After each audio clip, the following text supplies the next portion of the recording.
साध संगत जी, प्रेम से कहना धन निरंकार जी। एक नई साखी के साथ स्वागत है आप सभी का आपके ही अपने चैनल पर। हमारी आज की साखी का शीर्षक है परवरिश। चलिए सुनते हैं आज की ये साखी। साध संगत जी, सुबह के 8 बजे जब परी स्कूल के लिए तैयार हुई तो वो चुपचाप अपनी माँ के कमरे में गई। धीरे से दरवाज़ा खोला तो देखा सारा सामान बिखरा हुआ था। नीचे के कमरे में आई तो उसके पिता सोफे पर बेसुध सो रहे थे।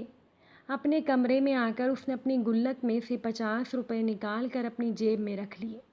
बैग उठाकर स्कूल बस पकड़ने के लिए निकलने लगी तो लता आई। लता ने कहा, परी बेटा आलू का पराठा बनाया है, खा लो।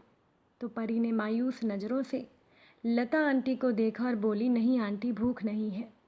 तो लता ने ज़बरदस्ती टिफ़िन उसकी बैग में डाला और बेचारी बच्ची परी स्कूल के लिए निकल गई। तो लता ने सोचा, बेचारी छोटी सी बच्ची माता और पिता के रोज़ के लड़ाई झगड़ों से इस 13 साल की उम्र में भी कितनी बड़ी हो गई है। लता पिछले 10 सालों से नेहा और नरेश के यहाँ काम कर रही है। नेहा और नरेश दोनों कंपनी में ऊंचे पदों पर काम करते हैं और परी उनकी इकलौती बेटी है, किसी चीज़ की कोई कमी नहीं।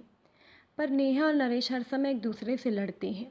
नरेश पिछले कुछ समय से नेहा से तलाक लेना चाह रहा है और चाहता है कि निधि की जिम्मेदारी नेहा उठाए, और नेहा निधि की जिम्मेदारी नरेश को देने के साथ जायदाद में हिस्सा चाहती है। इस कारण दोनों पति पत्नी लड़ते हैं। बच्ची की जिम्मेदारी कोई लेना नहीं चाहता, इसीलिए दोनों एक दूसरों के लिए अपशब्द कहते हैं। बेचारी परी स्कूल से घर आकर अपने कमरे में दुबक जाती है, केवल लता आंटी से बात करती है।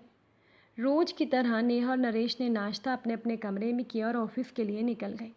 12 बजे स्कूल से फ़ोन आया कि जल्दी से अस्पताल पहुंचिए, परी को चोट लग गई है।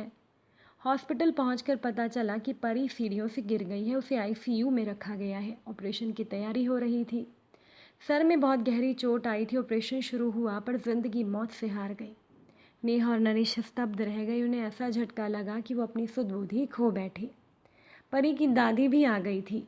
बेटे बहू को देखकर दादी ने नफरत से मुंह फेर लिया। पूछताछ हुई।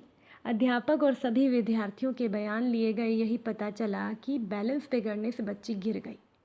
13वीं निपटाने के बाद नरेश ने अपनी माँ को रोकना चाहा, पर उन्होंने आंखों में आंसू भरकर कहा, तुम दोनों की खुदगर्जी और जिद मेरी पोती को खा गई। मैं उसे अपने साथ ले जाना चाहती थी, पर तुम दोनों ने उसे अपने घमंड का, अहंकार का मोहरा बनाकर उसकी जान ले ली।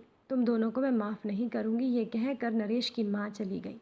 लता तब से सदमे में थी। फिर उसने जैसे तैसे होश संभाला। नरेश और नेहा से कहा, मेम साहब, अब मैं यहाँ काम नहीं कर पाऊँगी। इस घर की दीवारें मेरी परी बच्ची की सिसकियों से भरी हैं। उसे मैंने कभी अपनी गोद में तो कभी छिप कर रोते हुए देखा है। कभी तो मेरा मन करता था कि मैं उस बच्ची को लेकर भाग जाऊं, पर मैं डरपोक थी, मैं ऐसा ना कर सकी। अगर मैं उसे लेकर भाग जाती तो शायद वो आज जिंदा होती। नरेश और नेहा के पास अब शायद कहने को कुछ बचा नहीं था। जैसे जैसे दिन बीत रहे थे, उनका लड़ाई झगड़ा एक अजीब सी बर्फ़ में बदल चुका था। उनकी सारी भावनाएं अंदर ही अंदर एक खामोशी अख्तियार कर चुकी थी। अब रविवार का दिन था। बड़ी मुश्किल से नेहा ने अपनी बच्ची के कमरे में जाने की हिम्मत जुटाई थी। महीनों दोनों उस बच्ची के कमरे में कदम नहीं रखते थे। कैसे माँ बाप थे वो दोनों। बच्ची का कमरा, उसका बेड, उसका तकिया, उसकी किताबें, उसकी पेन पेंसिल, स्कूल बैग, सब वैसा ही रखा हुआ था। बच्ची की अलमारी खोली तो उसके कपड़े नीचे गिर पड़े और उसका एक नाइट सूट जिसे वो अक्सर पहनती थी वो भी गिरा। नेहा रोते हुए अलमारी से सामान निकालने लगी, तभी उसके हाथों में एक डायरी लगी। उसने कांपते हाथों से डायरी खोला तो आगे के कुछ पेज, कुछ पन्ने फटे हुए थे। पन्ने दर पन्ने टूटे दिल की दास्तां छोटे छोटे टुकड़ों में दर्ज थी। उसमें लिखा हुआ था कि मम्मी पापा, मैं आपको डियर नहीं लिखूंगी क्योंकि डियर का मतलब प्यारा होता है। पापा, आप मम्मी को कहते हो कि तुम्हारी बेटी, और मम्मी आप पापा को बोलते हो तुम्हारी बेटी। आप दोनों ये क्यों नहीं कहते हमारी बेटी। अगले पन्ने पर था, पता है, जब मैं मामा जी के घर जाती हूँ तो मामा मामी मुझसे बहुत प्यार करते हैं। तो मामी अपनी बच्ची को जब प्यार से मेरी बच्ची कहती है तो मुझे लगता है क्या मैं प्यारी बच्ची नहीं हूँ। मामा, मैं तो आपका सारा कहना मानती हूँ, फिर भी आपने मुझे प्यार से कभी प्यारी बच्ची नहीं कहा। अगले पन्ने पर था, मम्मा, जब मैं बुआ के घर जाती हूँ तो बुआ मुझे बहुत प्यार करती है, पर खाना नक्श की पसंद का बनाती हैं। मम्मा, मुझे भी राजमा चावल बहुत पसंद है। मैंने कहा था आप बनाओ, पर आपने मुझे कहा कि मुझे तंग मत किया करो। जो खाना है लता आंटी को बोलो। पता है मम्मा, मैंने राजमा चावल खाना छोड़ दिया है, मन नहीं करता। अगले पन्ने पर था, पापा मैं आपके साथ आइसक्रीम खाने जाना चाहती थी, पर आपने कहा कि आपके पास फालतू चीज़ों के लिए समय नहीं है। पापा, जब चीनू मासी और मौसा जी मुझे और विपुल को आइसक्रीम खाने ले जा सकते हैं तो फिर आप क्यों नहीं? आप क्यों कहते हो ये फालतू चीज़ें हैं? पता है मम्मा, मैं अपने घर से दूर जाना चाहती हूँ, जहाँ मुझे ये ना सुनाई दे कि मैं परी को नहीं रखूँगी, जहाँ पापा के चिल्लाने की आवाज़ ना सुनाई दे, और पापा अगर मैं बड़ी होती तो मैं आप दोनों को कभी परेशान ना करती, मैं खुद ही कहीं चली जाती। मैं तो आप दोनों से बहुत प्यार करती हूँ पापा और मम्मा, आप दोनों मुझे प्यार क्यों नहीं करते? एक पेज पर, एक पन्ने पर लिखा था, I love you Lata aunty, मुझे प्यार करने के लिए, जब मुझे डर लगता है आप अपने पास सुलाने के लिए, मेरी हर एक बात सुनने के लिए। और आखिरी पन्ने पर था, दादी आई लव यू, आप मुझे यहाँ से ले जाओ, मैं आपको कभी भी तंग नहीं करूँगी। तो नेहा डायरी को सीने से लगाकर ज़ोर ज़ोर से रो पड़ी, और नरेश भी उसके रोने की आवाज़ सुनकर आ गया था। नरेश ने डायरी नेहा से ले ली। पन्ना दर पन्ना पलटते हुए नरेश के चेहरे के भाव भी बदलते जा रहे थे। वो खुद को संभाल नहीं पाया, ज़मीन पर बैठ गया। नेहा रोते हुए बोली, नरेश वो दुर्घटना नहीं थी, वो आत्महत्या थी, वो सुसाइड था। जिस प्यारे रिश्ते को हम बोझ समझते थे, उससे हमारी बच्ची परी ने हमें आज़ाद कर दिया। नरेश, हम दोनों ने मिलकर अपनी बच्ची को मार डाला।